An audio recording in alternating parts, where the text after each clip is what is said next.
श्री गुरुवे नमः। मित्रों नमस्कार। आज हम यहाँ पर अष्टचक्र व नवद्वार के विषय पर प्रकाश डालेंगे। अष्टाचक्रा 8 चक्र, नवद्वार और 9 द्वार वाली देवाना देवताओं की पुरी अयोध्या, जहाँ युद्ध नहीं होते ऐसी अयोध्या यह है। तस्या, इसमें हिरण्ययः कोशः, अनेक प्रकार के बहुमूल्य एवं आकर्षक चमकीले रत्नों से भरा हुआ भंडार, स्वर्णा, नाना प्रकार के सुखों से, ज्योतिषा, प्रकाश को भी प्रकाशित करने वाला परिमार्जित ज्ञान प्रावृतः ढका हुआ उपस्थित है। भावार्थ, अद्भुत मानव शरीर 8 चक्र और 9 द्वारों वाला है। इन 8 चक्रों के नाम तथा स्थान इस प्रकार है। प्रथम मूलाधार चक्र, यह रीढ़ की हड्डी के नीचे पृष्ठ वंश के मूल में होता है। द्वितीय स्वाधिष्ठान चक्र, ये जननेंद्रिय के पीछे। तृतीय एवं चतुर्थ मणिपूरक और सूर्य चक्र, ये दोनों नाभि स्थान में होते हैं।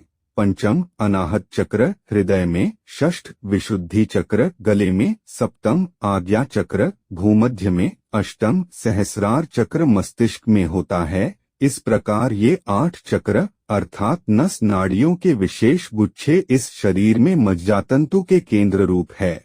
इन चक्रों में अनंत शक्तियां भरी हैं। इस अद्भुत मानव शरीर के अनेक नाम शास्त्रों में वर्णन किए गए हैं। इसे ब्रह्मपुरी, ब्रह्मलोक और अयोध्या भी कहते हैं। इसमें 9 द्वार हैं, 2 आँख, 2 कान, 2 नाभि का छिद्र, 1 मुख। इस प्रकार सिर में 7 द्वार हुए। 8वां गुद्दा द्वारा और 9वां मूत्र द्वार। इन प्रसिद्ध 9 द्वारों वाली होने से इस नगरी का द्वारावती द्वार आदि भी नाम है। ये देवताओं या दिव्य गुण युक्त आत्माओं के ठहरने का स्थान है। इससे रहने वाले समस्त जड़ और चेतन देवता परस्पर एक दूसरे की भलाई के लिए अपने अपने स्थान पर हर समय सतर्क व जागरूक हैं। यहाँ अग्निदेव नेत्र और जठराग्नि के रूप में, पवन देव श्वांस प्रश्वांस व 10 प्राणों के रूप में, वरुण देव जिह्वा और रक्त आदि के रूप में रहते हैं। इसी प्रकार अन्य देव भी शरीर के भिन्न 2 स्थानों में निवास करते हैं। चैतन्य देवों में आत्मा और परमात्मा का यही निवास स्थान है। ये समस्त देव इस शरीर में सद्भाव और सहयोग से प्रीतिपूर्वक वर्तते हैं। इनमें परस्पर प्रेम की गंगा बहती है। किसी को किसी से द्वेष नहीं। सबके काम बंटे हुए हैं। अपने अपने कार्यों को संपादन करने में सभी सचेष्ट एवं दक्ष हैं। भुजाएं सब शरीर की रक्षा के लिए सूचना मिलते ही दौड़ती है। उन्हें ब्राह्मण और शूद्र के बीच भेद मानना ग्राह्य नहीं। सिर पर आई हुई चोट को बचाने में जहां उन्हें प्रसन्नता होती है, वहां पैरों में लगे हुए कांटों को निकालने में भी उन्हें क्षोभ नहीं होता।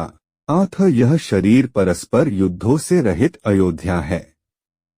इस शरीर में 72,000 नाड़ियां हैं। इनमें इगला, पिगला और सुषुम्ना 3 नाड़ियां विशेष हैं। ये 3 नाड़ियां मूलाधार चक्र से प्रारंभ होकर समस्त शरीर में अपना जाल सा बनाती हैं। जो पुरुष अपनी केंद्र शक्तियों को जगाना चाहते हैं, उन्हें योग का अभ्यास बढ़ाना चाहिए। योग केवल जंगल में बैठकर ही नहीं किया जाता, वरन सब कर्मों में सर्वत्र आप योग करते हैं। उदाहरण के लिए, जब आप पुस्तक पढ़ते हैं, तब आपकी आत्मा और मन का योग पुस्तक से होता है।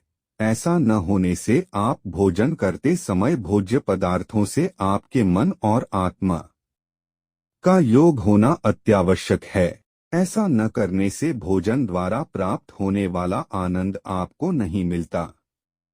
जिस पुरुष ने जिस शक्ति को जगाया, उसने उसी से मनोवांछित आनंद प्राप्त किया। प्राचीन ऋषि मुनि और देवताओं ने अधिकांशतया अपनी अध्यात्म शक्तियों को जगाया था।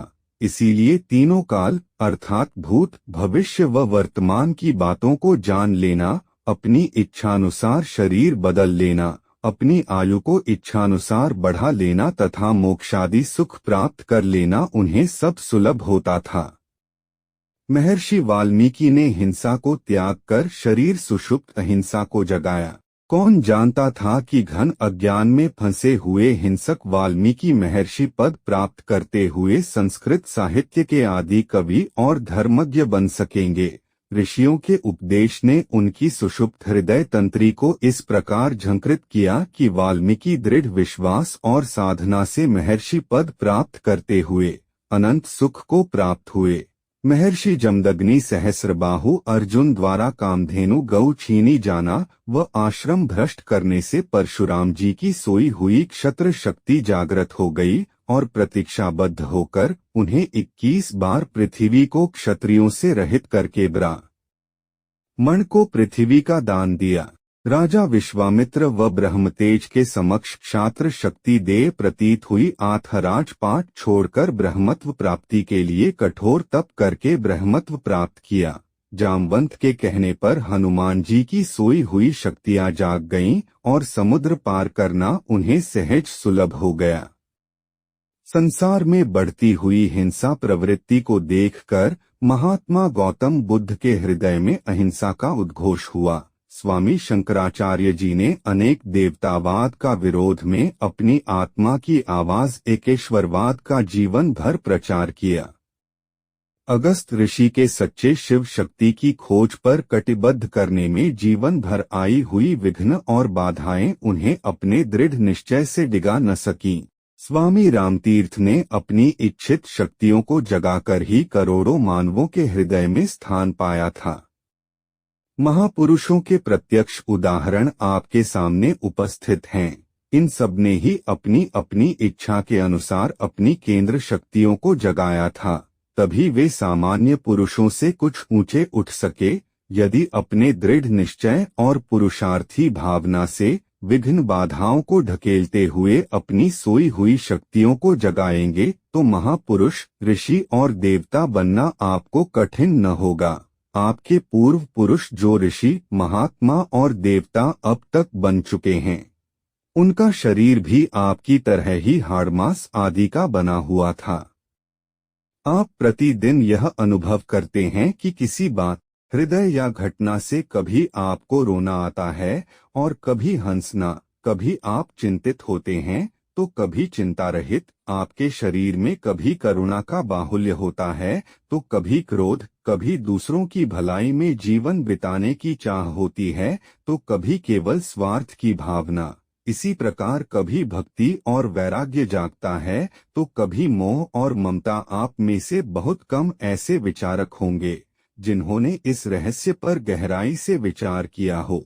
यदि आप विचार करेंगे तो आपको यह प्रतीत होगा कि इस मानवीय अद्भुत शरीर में अनेकों केंद्र हैं। हर बात एक ही केंद्र से नहीं टकराती, उनके भिन्न भिन्न स्थान हैं। कितनी ही शक्तियां तो इस शरीर में ऐसी हैं जिन्हें बहुत से मानव अपनी पूरी आयु के दौरान में भी जगा नहीं पाते। किसी पुरुष को चुप रहने का अधिक अभ्यास होता है तो किसी को धारावाही घंटों भाषण देने का। कोई श्री हनुमान जी व भीम आदि का अनुसरण करते हुए दिखाई देंगे तो कोई रावण और कीचक जैसा। कोई राजा, नेता और अधिकारी बनने की कोशिश में है तो कोई चोर, डाकू और भिखारी। इसी प्रकार की अनेक भिन्नता आप संसार में देखते हैं। यह भिन्नता है क्योंकि उन्होंने अपने शरीरस्थ पृथक पृथक केंद्रों को झंकृत किया है। जिस केंद्र को जिसने जिस धारणावती बुद्धि से उद्बुद्ध किया उसने उससे वैसा ही लाभ पाया। अच्छा, ऊंचा और नीचा बनने के लिए केवल आप ही अपने कारण हैं। आप जैसा बनने की इच्छा करेंगे वैसा ही साधन और सत्संग आपको संसार में मिल जाएगा। जंतु जिन कर्मों से सुख बढ़ता और मिलता है उन कर्म संबंधी केंद्रों को जगाने का प्रयत्न करें। मंत्र के अंतिम चरण में यह बताया गया है कि इस अद्भुत ब्रह्मा नगरी में प्रकाश को भी प्रकाशित करने वाला जो आवृत्त परिमार्जित ज्ञान है, अर्थात जिस ज्ञान के द्वारा सत्य और असत्य, सुख और दुख, कर्तव्य और अकर्तव्य तथा प्रकाश और अंधकार को यथार्थ रूप से जानकर वेदोक्त कर्मों द्वारा परमात्मा का प्यार बनना होता है, उस ज्ञान को सत्संग और अनुष्ठानों की निरंतर रगड़ से जागृत या निरावरण करो। भ्रमित बुद्धि से भूले हुए राही की भांति केवल भौतिक सुखों की तृष्णा भरी पगडंडियों में जीवन के अमूल्य श्वास नष्ट करना उचित नहीं। तुम्हारा साध्य अनंत सुख की प्राप्ति है। यह शरीर उस साध्य को प्राप्त करने का साधन है। साधन को साध्य समझ बैठना ही भारी अज्ञान है। अगर यह वीडियो आपको अच्छी लगी हो तो लाइक व शेयर करें व चैनल सब्सक्राइब करें। धन्यवाद।